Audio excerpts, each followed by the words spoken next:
Finally আখি বিয়ের কেনাকাটা শুরু করে দিয়েছে। হ্যাঁ বন্ধুরা, আখির কিন্তু বিয়ের ধুম লেগে গেছে। এই যে আখি কিন্তু লাল বেনারসি পরে আমাদের সামনে হাজির হতে যাচ্ছে। আমরা সবাই কিন্তু অধীর আগ্রহে অপেক্ষা করছি আখির বিয়ের জন্য। তো আখি কিন্তু বিয়ে নিয়ে একটা পোস্ট শেয়ার করেছে, সেখানে আখি লিখেছে বিয়ের শপিং চলছে, কারো অতীত গুণে লাভ নেই, নিজের বর্তমানটা সামলাও। তো আখি কিন্তু এত সুন্দর একটা পোস্ট দিয়েছে, পরে আমারও ভালো লাগছে। আর এই যে আখি লাল বেনারসি পরে আমাদের মাঝে হাজির হবে, লাল বধূ মানে লাল বেনারসি, লাল টুকটুকে শাড়ি, লাল ওড়না না পরলে কি বধূ বধূ মনে হয়? তো আখির চয়েসটা কিন্তু খুবই ভালো। আখি এখানে লাল শাড়ি সিলেক্ট করেছে।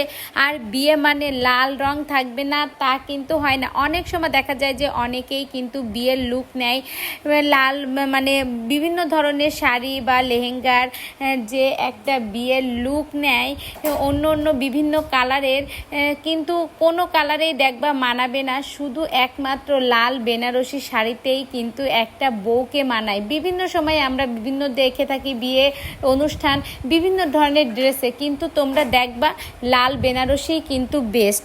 তো বিয়ে মানে লাল বেনারসি আখির চয়েস আমি মনে করি অনেক অনেক ভালো। এই পর্যন্ত আখি যে যে চয়েস করেছে সবই খুবই ভালো লেগেছে।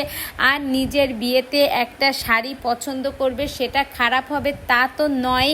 আখির চয়েস অনেক অনেক ভালো। দেখো ওড়নাটা যেমন সুন্দর হয়েছে, শাড়িটা তো মাশাআল্লাহ ওয়াও লাগছে। এই শাড়ি পরে যদি আখি বউ হয় তাহলে কেমন লাগবে? তোমরা আখির সকল ভিডিও পেতে কিন্তু আমার চ্যানেলের সঙ্গেই থাকবা।